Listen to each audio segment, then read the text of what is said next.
Good morning student. हम लोग सबसे पहले तो मैं आपको अपना परिचय दे देता हूँ। मैं मनीष झाड़े, स्मृति शॉप इंस्ट्रक्टर। हम लोग यहाँ पे जिस जगह खड़े हैं इसे कहते हैं स्मृति शॉप। स्मृति शॉप यानी वो होता है जहाँ पर हम लोहार काम करते हैं। लोहार काम यानी किसी पर्टिकुलर मटेरियल को हीट ट्रीटमेंट करते हैं और रिक्वायर्ड स्केच के हिसाब से हम लोग क्या करते हैं, उस मटेरियल को कन्वर्ट करते हैं। तो ये सारी चीज़ें हम लोग यहाँ करते हैं और ये सब कुछ करने के लिए हमें जो टूल्स लगने वाले हैं, सबसे पहले हम लोग टूल्स के बारे में जानेंगे कि स्मृति शॉप में हमें कौन कौन से टूल्स लगते हैं। उसके बाद में हम लोग जो स्केच है उसके बारे में जानेंगे। स्केच माने क्या है, किस तरीके का प्रैक्टिकल हमें यहाँ परफॉर्म करना है। उसके बाद में मटेरियल कैसे कटिंग करना है, कैसे उसे हीट करना है और किस तरीके से हमको उस मटेरियल को शेप में कन्वर्ट करना है। तो सबसे पहले हम लोग माने टूल्स के बारे में जानते हैं। तो ये जो दिखाई दे रहा है आपको, ये है टॉन्ग्स या मराठीमध्ये आपण त्याला सांशी म्हणतो पहा। ये है टॉन्ग्स, जिससे कि हम जो हीटेड मटेरियल होता है जिससे हम पिक करते हैं। अब टॉन्ग्स कैसा होता है, आपको यहाँ पे दिख रहा है, इसका इंटरनल जो माउथ दिख रहा है आपको, ये राउंड शेप में नजर आ रहा है। यानी हमारा ये जो टॉन्ग्स है ये राउंड टॉन्ग्स है, ठीक है। अगर इसी का जो माउथ अगर स्क्वायर में हो तो क्या होता है, दोनों तरफ से हाफ स्क्वायर रहेगा, तो ये होगा हमारा स्क्वायर टॉन्ग। इसमें फ्लैट टॉन्ग्स भी आता है जो फ्लैट होता है। टाइप्स बहुत सारे हैं, जैसा मटेरियल हमें रॉ मटेरियल को होल्ड करना, जैसा रॉ मटेरियल है उस हिसाब से हमें इस टॉन्ग को सिलेक्ट करना होता है। सेकेंड थिंग, ये है हमारा हैमर, इसे कहते हैं स्लेज हैमर। देखो ये इस साइड से भी हम लोग इससे वर्क करते हैं और इस साइड से भी, यानी ये डबल एंडेड हैमर है। हम दोनों तरफ से भी इस हमारे वर्क पे ऑपरेट कर सकते हैं इसको। तो ये स्लेज हैमर हेवी हैमर्स होते हैं। तकरीबन ये 1 किलो से 3 किलो तक का वेट होता है इसका, क्योंकि हम लोग जब भी माने हमारा जो रॉ मटेरियल है जिसको हम लोग हीट करके शेप कन्वर्ट करना चाहते हैं, तो उसको क्या होता है, हमें हेवी उस पर स्ट्रोक करना होता है, जिससे कि वो फास्टली अपने शेप में वो कन्वर्ट हो जाए। इसीलिए स्मृति शॉप में हम जो भी हैमर इस्तेमाल करते हैं वो हेवी हैमर का इस्तेमाल करते हैं। तो ये है स्लेज हैमर, ठीक है। उसके बाद ये है स्टील रूल, ये तो आप सभी को पता ही है। स्टील रूल हम मेजरिंग करने के लिए इस्तेमाल करते हैं। तो स्टील रूल से हम लोग जो भी रिक्वायर्ड डायमेंशन होगा इससे हम लोग मेजर करेंगे। उसके बाद इसे कहते हैं चीजल। चीजल 2 टाइप की होती है, जैसे एक हॉट चीजल होता है और एक कोल्ड चीजल होता है। ये आपका हॉट चीजल है। हॉट चीजल कब इस्तेमाल होता है, जब पर्टिकुलर मटेरियल को हम लोग हीट करने के बाद शेप देते हैं। शेप देने के बाद अगर उसकी लेंथ बढ़ जाती है तब हम क्या करते हैं, मटेरियल को हीट करके पर्टिकुलर जितनी लेंथ ज्यादा बढ़ जाती है उसको हम लोग कट करते हैं। तो वो हो गया हॉट चीजल। कोल्ड चीजल कैसे होती है आप सभी को भी पता है, जैसे फैब्रिकेशन वर्कशॉप में वगैरह आप लोगों ने देखा है कि अगर कोई माने स्ट्रिप हो, माने स्क्वायर पट्टी हो या फिर एंगल्स वगैरह हो, वो काटा जाता है, माने उसको ना हीट किया जाता ना कुछ, तो वो कोल्ड चीजल से काटा जाता है। हम लोग यहाँ पर हॉट चीजल का इस्तेमाल करते हैं, क्योंकि हम मटेरियल को हीट करके ही शेप में कन्वर्ट करते हैं, या लेंथ कम ज्यादा करना हो तब इसका इस्तेमाल करते हैं। तो यह है हॉट चीजल आपका। यह है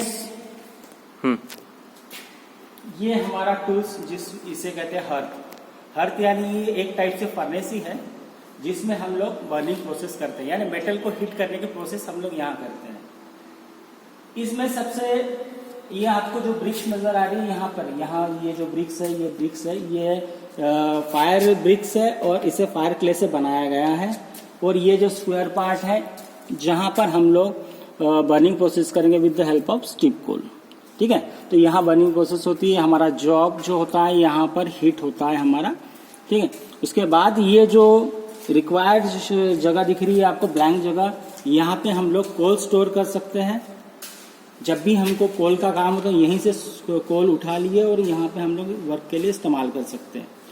इसे हुड कहा जाता है, ये सबसे ऊपर वाला पार्ट इसे हुड कहते हैं हम लोग, जहां हमारा जो डस्ट है ठीक है। जो डस्ट क्या होता है हमारा, ये ऊपर की ओर जाता है हुड की ओर, और ये जो एल शेप में आपको नजर आ रहा है ऊपर में, इसे कहते हैं चिमनी, जहां से हमारा डस्ट बाहर की तरफ पास आउट होता है। माने यहाँ पर ज्यादा प्रदूषण ना हो, इस कारण से हम लोग ये चिमनी के द्वारा वो डस्ट को पास आउट करते हैं। तो ये इसके बाद में आपको दिखाता हूँ, ये हमारा ब्लोअर है, हमारे हाथ के पीछे लगा होता है ये ब्लोअर। यहाँ पर ये जो दिख रहा है ये बड़ा शेप, यहाँ पे एक प्रोसेसिंग फैन होता है। जैसे ही हम, ये हमारा जो ब्लोअर है वो इलेक्ट्रिक ब्लोअर है। जैसे मैनुअल ब्लोअर भी होता है जो हाथ से घुमाते हैं, लेकिन ये इलेक्ट्रिक ब्लोअर है जिसका हम लोग यहाँ से कनेक्शन करते हैं। जैसे ही बटन स्टार्ट करेंगे हम लोग, ये मोटर स्टार्ट होती है। मोटर स्टार्ट होने के साथ साथ इसका प्रोसेसिंग फैन रोटेट होता है। प्रोसेसिंग फैन जैसे ही रोटेट होता है वो यहाँ पर एयर जनरेट करता है। एयर जनरेट करने के बाद यहाँ से ये जो आपका दिख रहा है ये यहाँ से पास होता है आपका स्पिंडल से, तो ऑक्सीजन माने वो जो एयर है माने इधर पास करता है कि हमारा जो बर्निंग प्रोसेस हो या जो टेम्परेचर हो मतलब फास्ट क्रिएट कर सके, इसलिए हम लोग वो ब्लोअर का इस्तेमाल करते हैं। ये इसे कहते हैं एनविल। एनविल में देखो, एनविल में ये जो सामने वाला जो पार्ट दिख रहा है ये गोलाई वाला, इसे कहते हैं बीक या हॉर्न। यहाँ पर हम राउंड शेप, हाफ राउंड या राउंड शेप के जॉब को परफॉर्म करते हैं। जैसे आपको सर्कल बनाना हो, ओ बनाना हो, ठीक है, तो अगर सर्कल जिस मटेरियल को बनाना है तो ये हम लोग ये आपका टॉप सरफेस है जहां पर हम मटेरियल को, सबसे पहले बात तो आपको ये बता दूं कि एनविल सिर्फ मटेरियल को सपोर्ट करता है। हम लोग क्या करते हैं, टोंग से पिक करते हैं और एनविल को यहाँ पर इसके टॉप सरफेस पर हम माउंट करते हैं। यानी ये क्या कर रहा है, जॉब को आपको सिर्फ सपोर्ट दे रहा है, और बाद में हम लोग हैमर से ऑपरेशंस करते हैं। यानी ये हो गया आपका टॉप लेवल। ये जो एक स्क्वायर पार्ट नजर आ रहा है इसे कहते हैं हार्डाई होल, स्क्वायर हार्डाई होल, जहां पर हम लोग मेटल को एल शेप में बेंड करते हैं। जैसे अगर पर्टिकुलर स्ट्रेट जॉब है उसको अगर एल शेप में कन्वर्ट करना है, बेंड करना है, तो यहाँ से हम लोग बेंड कर सकते हैं। ये है इसका बॉडी, ये जो नीचे वाला दिख रहा है देखो, ये बॉडी है और ये बेस है। ये तो स्टैंड पे रखा हुआ है, तो ये बॉडी है, ये बेस है। ये सारा ग्रे कास्ट आयरन से बना होता है, ठीक है। और उसके बाद सेकेंड टूल ये है हमारा स्वेज ब्लॉक्स। स्वेज ब्लॉक में आप लोगों को दिख रहा है यहाँ पर डिफरेंट टाइप्स के शेप हर जगह पर दिया हुआ है। जैसे यहाँ पे ये सर्कुलर, जैसे आपको यहाँ दिख रहे हैं माने हर एक डायमेंशन का अलग अलग एक सर्कुलर होल है। यहाँ पर आपको स्क्वायर होल नजर आ रहा है, यहाँ पे आपको रेक्टेंगुलर शेप नजर आ रहा है। यहाँ देखोगे आप तो एक वी शेप नजर आ रहे हैं, वो भी हर एक डायमीटर के, छोटे बड़े डायमीटर्स के। यहाँ पे भी आपको देखो वी शेप नजर आ रहे हैं, छोटे बड़े डायमीटर के। इस साइड में आपको हाफ राउंड शेप नजर आ रहा है, छोटे से बड़ा डायमीटर तक, और उससे बड़े डायमीटर्स के हाफ राउंड यहाँ पे बने हुए हैं। तो स्वेज ब्लॉक जो है इसे क्या करते हैं हम लोग, जैसे मटेरियल पर्टिकुलर कोई बेंड होता है, जैसे मान लो कि ये जो सर्कल है हमारा 30 mm राउंड का सर्कल है। अगर 30 mm का रॉड हमारा बेंड होता है तो हम लोग क्या करते हैं, मटेरियल को हिट करते हैं, पर्टिकुलर शेप में उसे फिक्स करते हैं और हैमर से उसको ठोक के सीधा करते हैं। अगर बेंड शेप में है तो उसको स्ट्रेट शेप में लेते हैं हम लोग। तो ये क्या करता है, मटेरियल को स्ट्रेट करने का काम करता है, ठीक है। शुरू करो। तो ये है हमारा स्केच, इसे कहते हैं एलपिन। यानी हमें आज जो स्मिथी शॉप में प्रैक्टिकल परफॉर्म करना है तो हमें ये एलपिन बनानी है। पर्टिकुलर ये जो मटेरियल आपको दिख रहा है ये स्क्वायर बार है, जिसे दोनों एंड से हमें ऐसा कोनिकल शेप यानी नोकीला शेप में बनाना है और बाद में मटेरियल को बेंड करना है हमें। तो ये मटेरियल के बारे में या बाकी चीज़ों के बारे में, टूल्स के बारे में आपको बताता हूँ। सबसे पहले तो हमें परफॉर्म क्या करना है, टू मेक सबसे पहला पॉइंट एम, हमें बनाना क्या है, to make a L pin as per drawing. हमने ड्राइंग अभी देखी है, बस उसी स्केच के हिसाब से हमें एल पिन शेप में हमारे रॉ मटेरियल को कन्वर्ट करना है। अब रॉ मटेरियल हम लोग क्या इस्तेमाल करते हैं, सबसे पहले मटेरियल मैंने आपको बताया था MS square bar. MS means mild steel, ठीक है। माइल्ड स्टील का स्क्वायर बार होगा हमारा। अब उसके डायमेंशंस के बारे में जानते हैं हम लोग। साइज क्या है हमारी 10 इंटू 130 mm, यानी ये 10 mm का ऐसा स्क्वायर बार होगा। चारों साइड से उसका डायमेंशन 10 बाय 10 ही रहेगा और उसकी लेंथ हमें लेना है 130 mm। ठीक है। उसके बाद में टूल्स में मैंने हर्थ आपको दिखाया, पूरा हर्थ के बारे में समझा के भी बताया। Anvil, swage block, tongs, sledge hammers, steel rule, chisel, ये सारे टूल्स मैंने आपको पहले ही समझा के बताया। ये सारे टूल्स का हम लोग यहाँ इस्तेमाल करते हैं। उसके बाद ऑपरेशन हम लोग क्या क्या परफॉर्म करेंगे। सबसे पहले तो हम लोग जॉब पे मार्क करते हैं। मार्किंग करने के बाद हम लोग उसको कट करते हैं, यानी जितनी लेंथ का हमें वर्क पीस चाहिए उसमें मार्क करेंगे हम लोग स्टील रूल से, चौक से। उसके बाद कट करेंगे। उसके बाद हम लोग हर्थ में इसे हीट ट्रीटमेंट करेंगे, यानी हीट करेंगे पर्टिकुलर टेम्परेचर तक।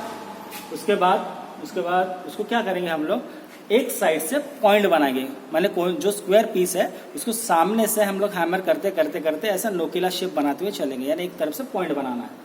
उसके बाद क्या करेंगे, हम लोग दूसरी साइड से भी पॉइंट बना लेंगे। दोनों एंड से हम लोग क्या करेंगे, पॉइंट बना लेंगे। उसके बाद जॉब को हम पर्टिकुलर जो डायमेंशन है उसके हिसाब से उसे बेंड करेंगे। बेंड होने के बाद हम लोग उसकी लेंथ टोटल चेक कर लेंगे कि हमारा जो डायमेंशन हमने दिया है उस डायमेंशन में हमारा जॉब परफेक्ट बना या नहीं बना। अगर बनता है तो उसके बाद में हम हल्का हल्का उसको फिनिशिंग कर लेंगे। ठीक है।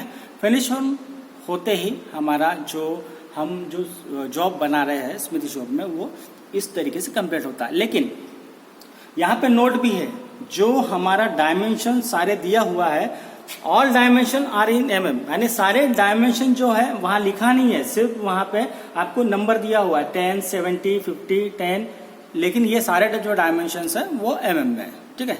अब चलते हैं हम लोग मटेरियल कट करने के लिए। ये हमारा कटर है, ठीक है, जिससे हम लोग मटेरियल को कट करेंगे। यहाँ पर ये इसका वाइस है, ये फिक्स जो है, और ये मूवेबल जो है जो कि आगे की ओर जाता है। हमारा जो भी हम पर्टिकुलर रॉ मटेरियल रखेंगे उसको होल्ड करता है। और बाद में ये जो बटन नजर आ रही है इसे हम लोग स्विच ऑन कर सकते हैं मशीन का।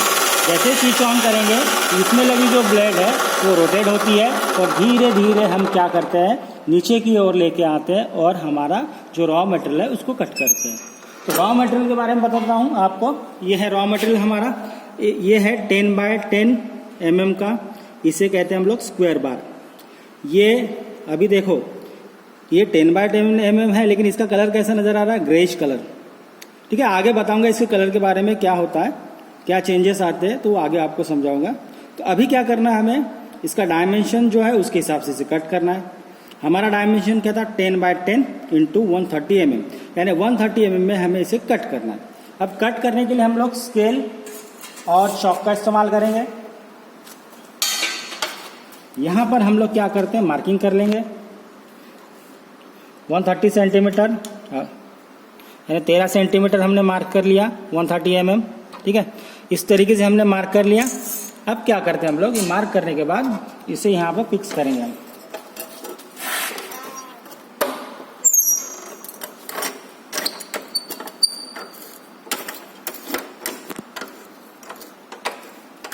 यहाँ से हमें लॉक करना है हमारे जॉब को। ये लॉक हो गया हमारा जॉब। यहाँ से बटन को ऑन करेंगे, धीरे धीरे धीरे इस कटर को हम लोग नीचे लेते हुए इस हमारे रॉ मटेरियल को कट करेंगे।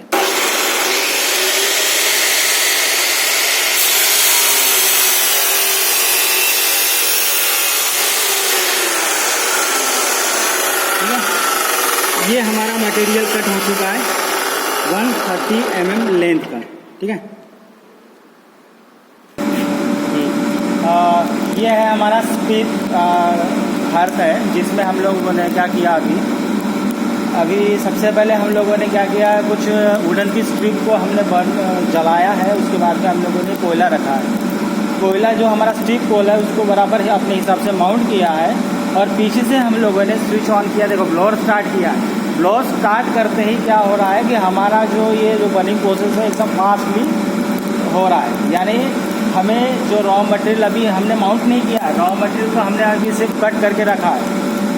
अब ये जब तक पूरी तरीके से अच्छे से ये जल नहीं जाता तब तक हम लोग ये मटेरियल को यहाँ पुट नहीं करेंगे।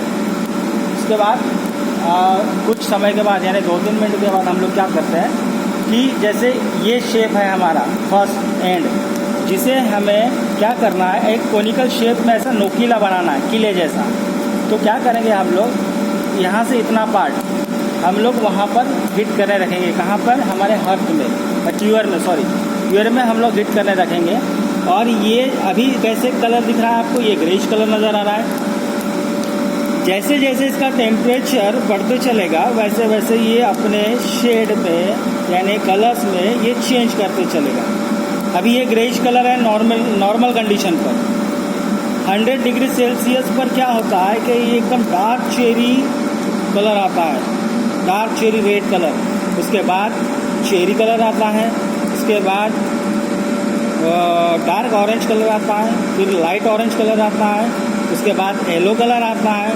और जैसे ही येलो कलर आता है उसके बाद जैसे येलो कलर कब आता है, 600, 650, 700 डिग्री सेल्सियस पर, यानी 700 डिग्री सेल्सियस पर क्या होता है, इसका येलोइश कलर आता है। और धीरे धीरे फिर ये मेल्ट होने लगता है। हमें इतना इसे मेल्ट नहीं करना है, हमें क्या करना है, सिर्फ इसे ऑरेंज शेप आने तक यानी 600 डिग्री सेल्सियस तक इसे हीट करना है। हीट होने के बाद हम लोग क्या करेंगे, जैसे हीट होगा वन साइड तो हम लोग इसमें से पिक करेंगे। यहाँ पिक करने के बाद ऑनविल का यहाँ पर हम लोग सपोर्ट देंगे। सपोर्ट देने के बाद यहाँ जो है, ये जो सामने वाला एरिया नज़र आ रहा है आपको, ये चारों साइड का, यहाँ पर हम लोग स्लेज हैमर से हैमरिंग करेंगे। और इस शेप को हम लोग आगे आगे धीरे धीरे धीरे धीरे धीरे चारों तरफ से हैमर करते हुए आगे बढ़ाएंगे और एक नोकीला शेप बनाएंगे। सेम पार्ट वही दूसरी एंड से भी कर लेंगे हम लोग, ठीक है। तो अभी हम लोग क्या करते हैं, इस मटेरियल को हीट करने के लिए माने वो ट्यूबर में प्लेस करते हैं कि हीट हो सके। अब हम क्या कर रहे हैं, देखो ये हमारा मटेरियल है, रॉ मटेरियल यहाँ पर हमने प्लेस किया है कोल। और जो मटेरियल हम प्लेस करते हैं तो ये हमेशा बिटवीन द कोल यानी कोल के बीच में होना चाहिए, ना कि कोल के ऊपर और ना ही कोल के नीचे। कोल के नीचे जाएगा तो क्या होगा, ये हीट ही नहीं होगा।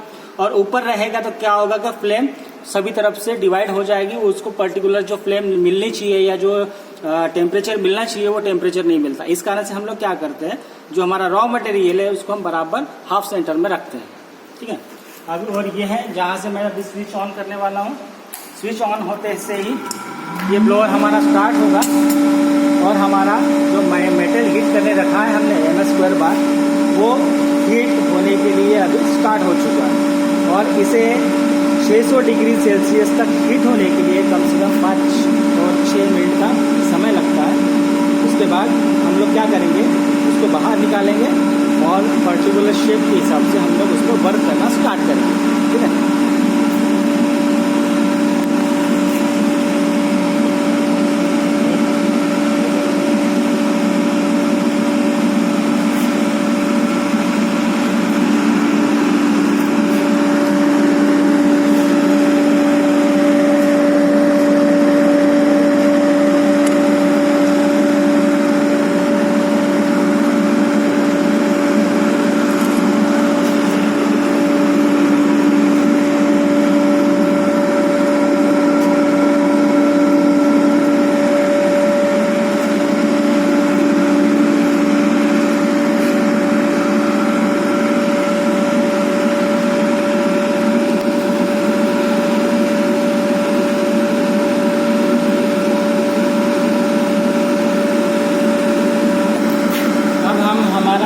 मटेरियल प्लेस किया था, हम क्या करेंगे, ये जो टॉन्ग्स है इसके हेल्प से हम लोग इस पीस को हम लोग बाहर निकालेंगे।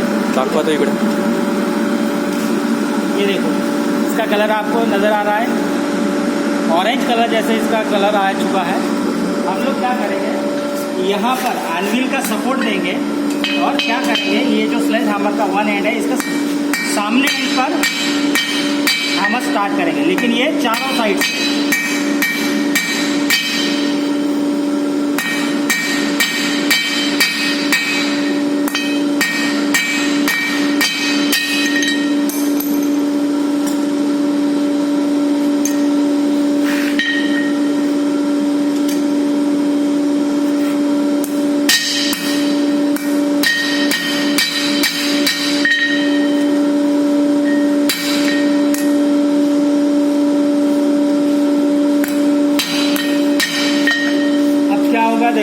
इसका जो टेम्परेचर है धीरे धीरे ये ओपन एटमॉस्फेयर में क्या होता है, कम होने लगता है और ये वापस से अपने ग्रेइश कलर में आता है। जब ये वापस अपने कलर में आता है फिर से हमें इसे रीहीट करने के लिए रखना है। कब तक? जब तक हमारा जो शेप है वो क्लियर कंप्लीट नहीं हो जाता। ठीक है।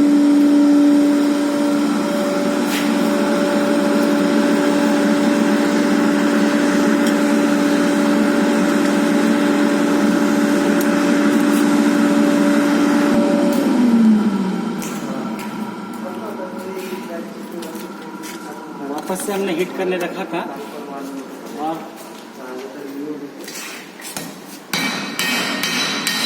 ये चारों तरफ से हम लोग अभी इसको हैमरिंग करेंगे।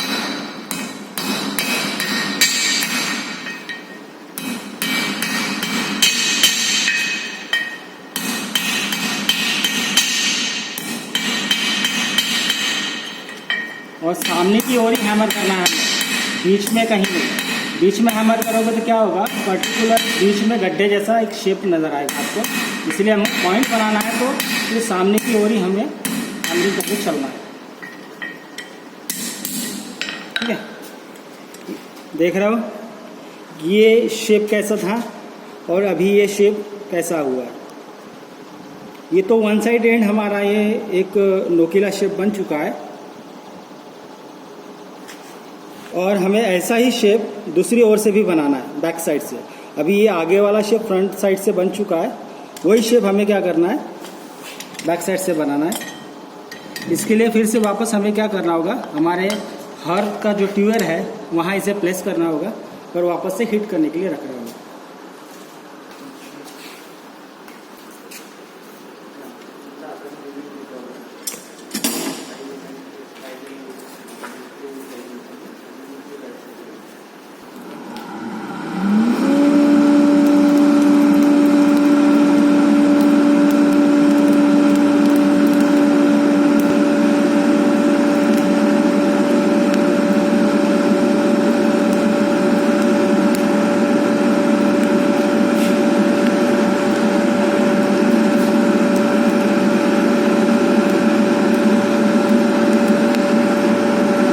अभी हमारा जो सेकंड साइड हमने हिट करने के लिए रखा हुआ था ट्यूबवेल में, सेकंड साइड भी हमारा हिट हो चुका है। इस तरीके से हम लोग टोंग्स की हिट करके हुए यहाँ एंगल पर लेके आएंगे और हैमर से फिर से उसके सेकेंड एंड पर हम लोग हैमरिंग करना स्टार्ट करेंगे। और इसे हमें चारों साइड से ही करना है और इसके फ्रंट बेस पर माने सामने की ओर।